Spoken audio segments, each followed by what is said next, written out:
Hello Crafted Shutter Watchers, and today we are sitting by the beach enjoying ourselves. Actually, I have an upstairs office and it gets a little hot up here. I have to run some fans on my vents because I don't have a separate unit up here, so I needed a little breeze off of the ocean today, so please forgive me for no fireplace on this hot summer day here in South Carolina.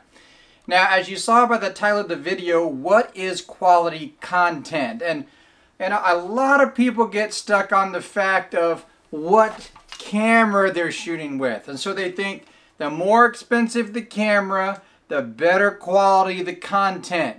But I'm here to tell you that that's just not the case. Now, a good high-end camera can help you capture high-quality footage, but it's much less the camera and much more you that is involved in producing good quality content. It's easy to explain. The best content is the best planned content and the best executed content regardless of the camera. So if I have this Olympus EM1, which I've shot with for years, I set up some lights in the hospital. I plan the shots that I want to get. I get creative angles. I get solid, steady footage. And most of all, like I said first, the lighting is solid. The acting is good.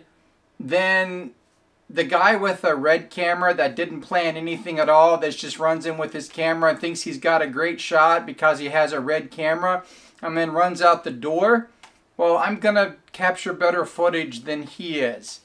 That goes with anything, you know, even when you're using an action camera like a GoPro or I have a 360 camera that I use, and it does really good time lapses. It has that crazy stabilization built in like the new GoPros does, and you know, I put that on a pole, I can walk around, I can do fun time lapse with it. It's one of the strengths of the camera, but I have to think about how I'm going to use it. I can't just, you know, use it everywhere and think I'm going to sell everything. You need to plan.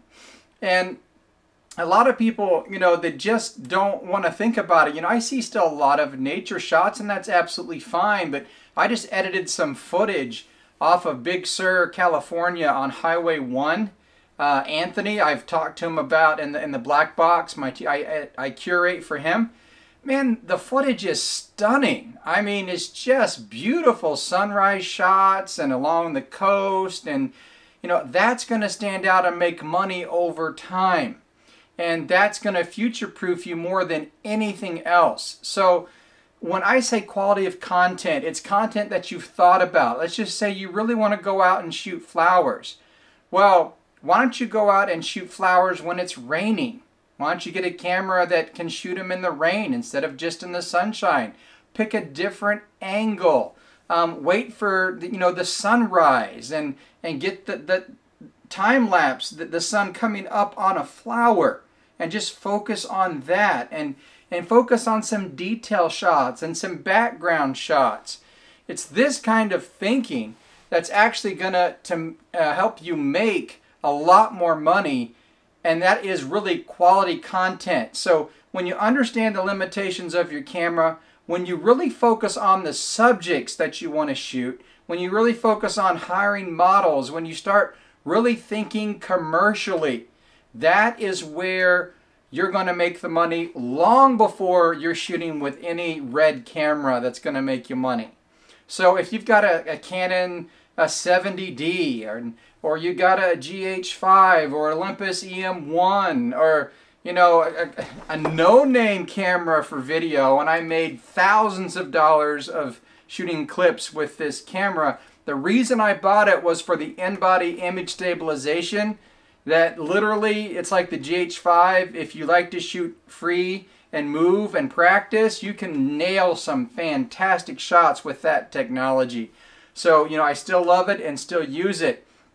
That being said, nothing can touch my Sony a7 III shooting at night or in the evening or at sunrise. It's just phenomenal for that. And so I grab the camera that I need to get the image that I have in my mind. So where you hit the sweet spot is the more you practice and let's just say you visualize a shot that you would like to get, and when you're able to go out and capture the shot that you can visualize in your head, or maybe that you can duplicate. Let's just say you see an amazing shot and you try to duplicate it.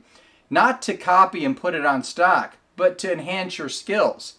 And maybe you start learning it. So when you can get your mental image to match up with your skill set of your camera, that's when you're golden. Now, I, like you, love to play with my gear. And on vacation, I usually kind of take it down a notch.